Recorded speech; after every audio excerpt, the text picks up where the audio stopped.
Assalamu alaikum, guys. Hi. It is your girl Muslima Wu. I am so excited to be here today. It is Monday. I want to say thank you guys firstly for 25,000 subscribers. No, 25,000 Instagram followers. Allahu Akbar. I feel like something is missing in my video. I don't know, like maybe I need to put on like some glasses or some shades or something. I don't know. Let's see.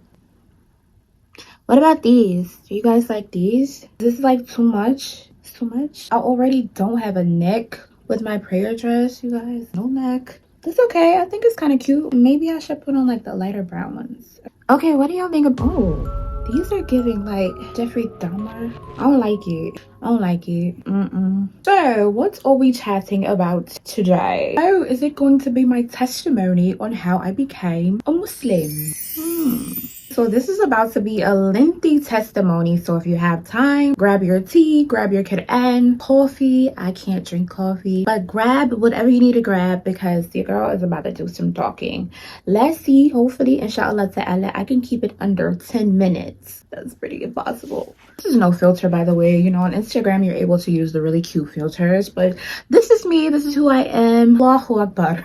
First thing we are going to start out with, before I get into my testimony on how I became Muslim, we are going to recite Al-Fatiha. This is the surah that cures diseases, sicknesses of the heart. I just want to bless you guys with it today, and we can recite it together if you guys know it. We're going to hold our hands like this. A'udhu billahi minash shaitanir rajim. Bismillahir rahmanir rahim. Alhamdulillahi rabbil alameen. Ar-Rahmanir rahim. Malik yawmid الدين إياك نعبد وإياك نستعين اهدنا الصراط المستقيم صراط الذين أنعمت عليهم غير المغضوب عليهم ولا الضالين آمين. Alhamdulillah, alhamdulillah, alhamdulillah, Allahu Akbar. Okay, so I grew up in a Christian family, very Christian family. I really wasn't close to my dad's side of the family, but I was extremely close to my mom's side of the family. We're really great examples of Christian people. I cannot lie about that. My grandmother is like the purest person on planet Earth. I have never heard her say one cuss word in my entire life. Maybe she said hell one time, or maybe even damn, and I think she was really, really, really mad when I heard her say that. Her and my grandfather were just amazing examples of what it is to be a Christian, as well as the rest of that side of my family. They were beautiful Christian people. My great-grandmother was a beautiful Christian woman, so they were really great examples. I grew up in the church. They had me at church on Wednesdays, Saturdays, Sundays. I was there for the Bible studies. I was there for revival. I was there for survival. Anything you could think of that had to do with the church, I was there. It was about the age of 8, I want to say, the age of 8. You know, when your mind is really starting to develop, I started to have questions about things in the Bible that just made no sense to me. I'm like, oh, hey, how did this happen? And if this happened, then how did this happen? And this and this and that. And I was always taught, don't question the Bible. Just have faith and believe whatever it says without any explanation. This was really weird to me because even at that age, I was really inquisitive as a child. I was always thinking about things, and if something didn't make sense to me, I was like, this doesn't make sense. You know, like I was one of those children that was just like, you can't just tell me anything. You have to explain and break down things to me for me to understand. And that never really happened. Needless to say, as I got older, I was becoming more and more removed from the Christian faith. At the age of like 10 years old, I want to say, I was about 10, we moved to Baton Rouge, Louisiana, where I live now. I was born in Macomb, Mississippi. It's a really, really tiny place in Mississippi. If you blink, you will miss it. And I lived there until I was 10, and I grew up in Magnolia, Mississippi. So like they're like this to each other, Macomb and Magnolia. Drop a comment, a heart in the comment section if you've ever even heard of Macomb, Mississippi. I moved to Baton Rouge probably like at the age of 10, and this is where I spent the rest of my growing up, my learning here. So I was completely removed from the Christian faith when I got to this city, because this city is completely different than where I was born. I mean, the opposite of where I was born. I'm used to like loving people. I'm used to small knit communities. I'm used to no crime. When you get here, it's crime, it's buku hoods, it's buku drama, buku discombobulation. Family members are not even close to each other. They don't even love each other. They be beefing with each other, and like, it's just something that I was not used to. I started to become wrongly influenced. Not only did I not have a faith, I always knew that God was with me. I always knew that there was something greater than myself, a presence that I could always feel, even though I was not practicing Christian. So I grew up here, went to middle school here, went to high school here, did all of those things. At the age of 18, you know, you think you're grown at 18, I moved out of my mom's house. I had to, because I was tired of washing dishes and I was tired of being told what to do. When you're 18, your mind is not fully developed, and yeah, so you think washing dishes it's the end of the world, when it is not, and I would pay anything in the world to just wash dishes these days. I was a really good kid. Like, okay, I had my ways about me, but like, I didn't get into any drugs, didn't get into any alcohol. I always thought, my mama don't play with me like that. Even though I was always doing other things, I never did that. I turned 18, I moved out of the house. I'm grown now. So I moved in with some friends. Y'all, it was like 10 of us living in a 1-bedroom apartment. Like, it was people on the floor, people on the couch, people sleeping in a dining room area. But it was the best time of my life because we was turned up, you know. Everybody was working at McDonald's, you know. This is when life started to get real for me. Mind you, I did not grow up with my dad. My dad was really abusive toward my mom growing up. And my mom, who is the best mother in the whole entire world, I would not trade her for anything in the world, was a constant victim of domestic violence. And I don't know if you've ever grown up that way, or have ever experienced your mother being in that type of situation, but it really does something to your psyche, and it makes you have a horrible disdain toward men when you grow up. So around the age of 19, I want to say, I got into a bad relationship, started smoking cigarettes. I know, right? Started smoking cigarettes. I did not think I could get addicted to them. I think everyone thinks that when they get on like a substance or whatever. Oh, I'm not going to get addicted to it. It's just whatever. I'm different. That was a lie. So started smoking cigarettes, started getting into trouble, beefing with people, drama, all of these things. And I had a lot of trauma built up inside of me by not having a dad. And what I could remember of him was just extremely volatile and abusive. So I carried these thoughts around with me for a long time. And I would wonder, like, why doesn't my dad love me? Like, even though he had done the things that he had done, I still wanted him to love me. And I think that's natural for a child. At 19, I'm smoking cigarettes. I'm turning up. I'm doing the most. That my mom had got me this little green Saturn. Boy, I was whipping in this car, going everywhere that I was not supposed to be going. I mean, just living my life recklessly. Fast forward to the age of 21. You know what happens at 21? You can legally drink alcohol. Astaghfirullah. I grew up with major social anxiety, y'all. Like, I was frightened to be around other people because I was so used to being told that I'm a deep person. Nobody wants to be around somebody who's that deep all the time. So I would always have to suppress who I really was in order to fit in with people, to fit in with other people. So when I found alcohol, I found that when I drink alcohol, I don't have social anxiety. I can talk to people and be normal. I don't have to worry about saying anything deep. I could just say ridiculously mundane things that make no sense, or, you know, engage in really small talk like normal human beings. This is how I became addicted to alcohol. At this point, I found alcohol. I'm like, Allahu Akbar. I know, astaghfirullah.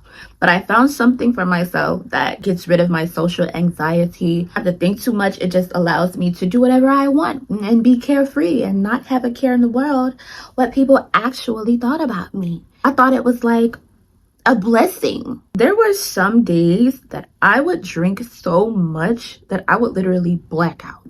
I have blacked out probably like 10 times in my whole run of drinking alcohol and just being addicted to alcohol. And I don't know, maybe it's been more than that. I would black out and just have no idea about anything. The next day I would wake up at home and be like, how did I even get here? By God's grace, who I knew was with me the whole time, I never ended up really hurt. I really used alcohol as a crutch for my life, to forget my life, so I did not have to deal with the trauma and pain that I was feeling. And I never felt pretty. I never felt attractive. I never felt worthy of love. I was such a broken individual. Fast forward, at the age of about, and at this time I'm smoking weed too. So I'm drinking alcohol and I'm smoking weed. Ugh, the worst combination. Fast forward to the age of about 23, 24. I become a battle rapper, right? I become a battle rapper. Hold on, let's rewind a little bit. Before I became a battle rapper, I used to work at a gas station in a place called Scotlandville here. I used to work at a gas station. The people I worked for were Muslim, but they were not practicing Muslims, okay? I used to come to this job under the influence of alcohol and they fired me, okay? They fired me. And on this particular night when I got fired, my mom came and picked me up. But I was so irate and out of control. I got out of the car while it was moving and my mom just kept going. I'm thinking at this point, my mom is tired of my, she's tired of me. I'm always depressed. I'm always sad. Like my mom needed a break. Understandable. So as I get out of the car, I start walking. I'm crying. I'm talking about crying profusely. I hate myself at this moment. So this homeless man approaches me. I will never forget how this man looked. Gray beard, just kind of scruffy, really skinny. And he approaches me with a dog, a pit bull dog. Y'all, I am afraid of dogs, okay? When this dog ran up to me, I had no fear. And I'm like petting the dog and I'm, oh, you know how you would talk to a baby? Oh, la, la, la, la. To the dog. So the man walks up to me and it's a trailer behind him. Around this trailer is a gate. There are a lot of like broken down cars inside of this gate surrounding the trailer, right? And so he walks up to me and he says, I want to show you something. So we go inside of this trailer. I know, right? Crazy. We go inside of this trailer and inside of this trailer is pure darkness.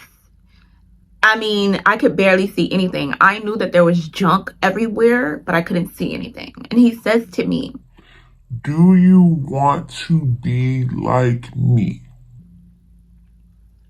He says, do you want to be like me? I am homeless. I have no lights. I have no life. I have lived a life of nothing but hardship because of my decision making. Do you want to end up like me? God has a plan for your life. Your mission is to go out and do God's will. It is not to live the way you are living your life. Please, please give your life to God and change. Even to this day, like I get really, really emotional when I think about it.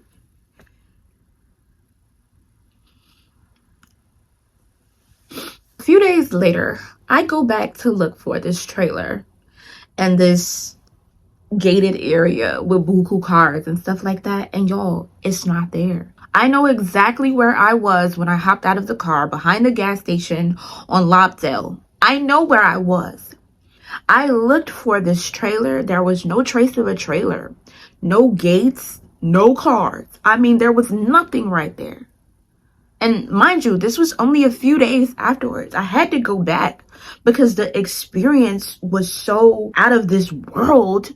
I had to go back. There was nothing. There was no trace of a man, no trace of a dog, no trace of a trailer, no trace of a car, a gate, nothing. Allahu Akbar. Fast forward, I become a battle rapper, right? At the age of 24, I want to say. Yes. I start traveling all around the United States rapping. I always wanted to be a rapper. Like, it was the one thing that I was good at, okay? So I'm traveling around the United States, I'm battling, and that's how I was making my money. I did that for 10 years. I still did not fit in with anybody in the battle rap world. I was always just really quiet and really just to myself. But that made me get further and further into alcoholism, because you have to be this type of personality in order to be a battle rapper. And that just wasn't me deep down inside. I thought that I could do it, you know what I'm saying? I clearly did it for 10 years.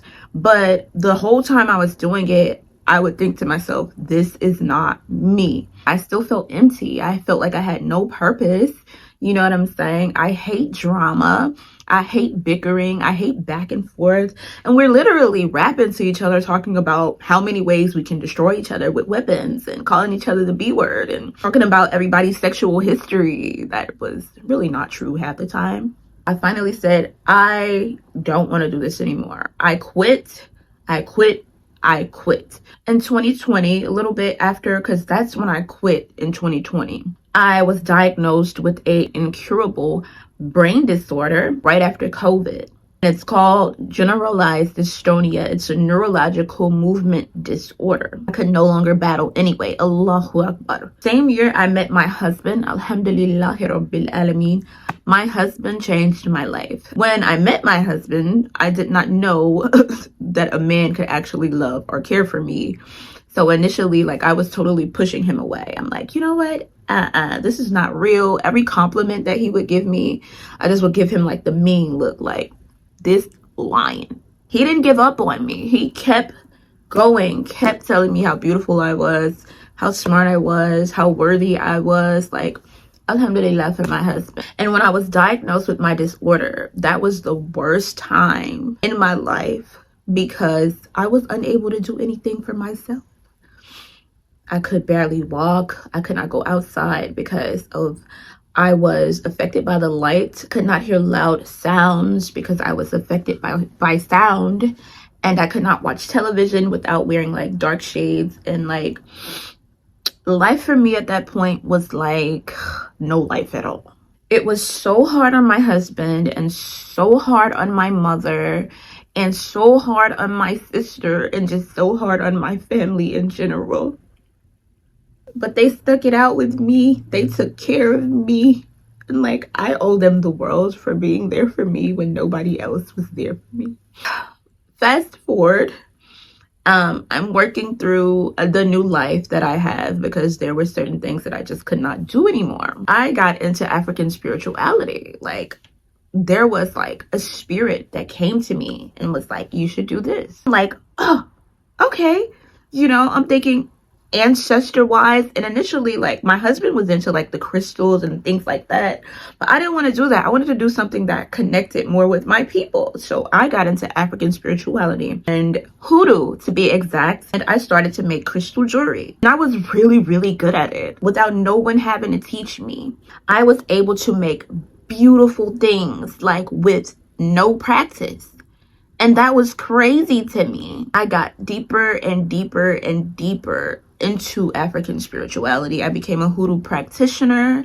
I was making honey jars. I was making come to me jars, cord cutting, road openers, anything that you could think of. You could come to me for and I could do that for you. Unless it was like left hand work. I never did any left hand work for real. I never taught any left hand work either. But I had amassed like a great following, 23,000 people actually. And I realized over time that I'm misguiding people. In 2021, I suffered a miscarriage. Horrible, horrible, horrible time in my life. Again, like, you guys, life has not been rainbows and butterflies, okay? I suffered a miscarriage in 2021. I do not have any biological children, by the way. That was my first time ever being pregnant. Would have been my first child. And, You know, Allah knows what we have in the womb and what we miscarry. So I was spending time healing from that. But before the miscarriage, like, I was on tons of medication. I mean like a big bag of medication like this for my brain disorder. I would have to take medicine around the clock from morning to night, from 6 a.m. all the way to 10 p.m. every single day. I had my miscarriage when I lost my baby.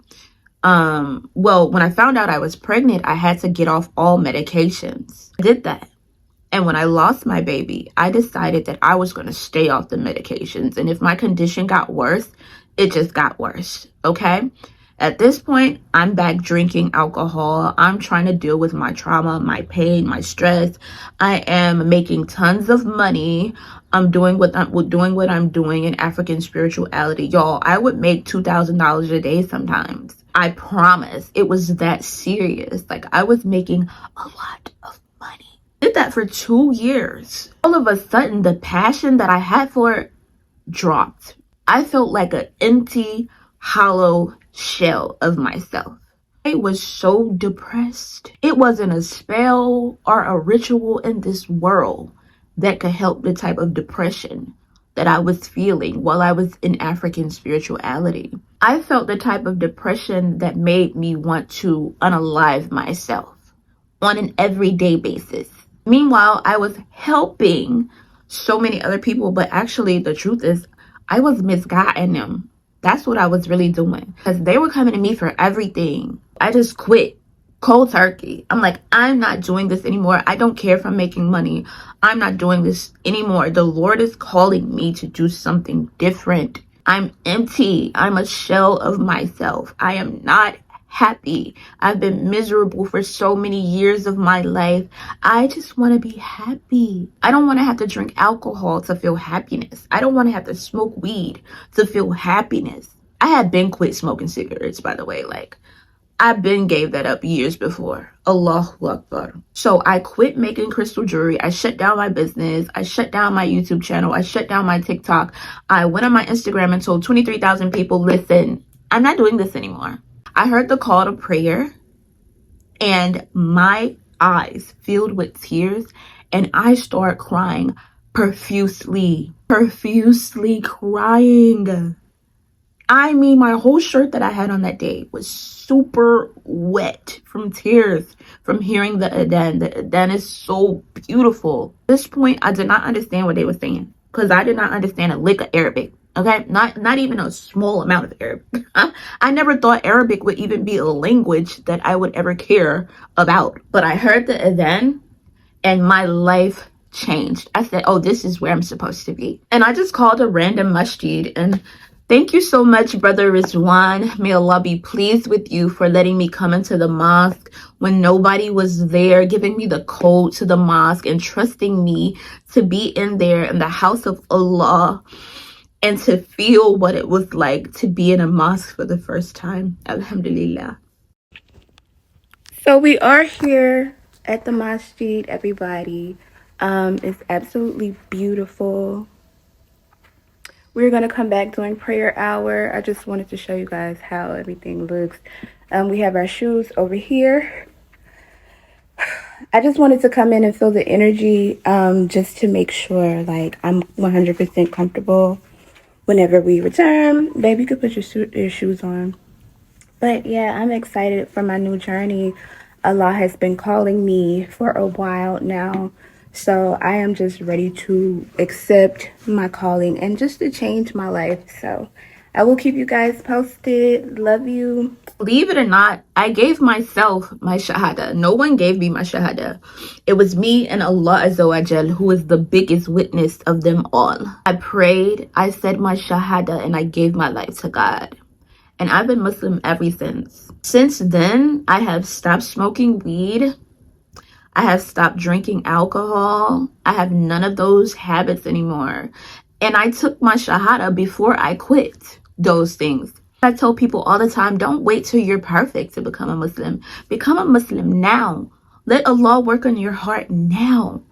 Don't run and say, oh, I'm going to become a Muslim once I stop doing this or stop doing that. You don't have to do that. You can declare your shahada right now, and Allah is going to purify your heart as long as you believe in Him with sincerity. And that is what happened to me. Today I can say I'm alcohol free. I'm weed free. I smoked weed for 10 years. I drank alcohol for 10 years. There is nothing God cannot do. There's nothing He cannot do. La hawla wa la quwwata illa billah. That is a fact. If you are still here watching this whole testimony, Allahu Akbar, may Allah be pleased with you. I love you all for the sake of Allah. Thank you for 803 subscribers. We moving on up. I love you guys so much. And if you're thinking about becoming Muslim, do it today. I'm not going to tell you to thumbs up the video because that's something that you do if you want to. But like I said, I love you guys wholeheartedly for the sake of Allah. And until next time, Assalamu alaikum wa rahmatullahi wa barakatuh.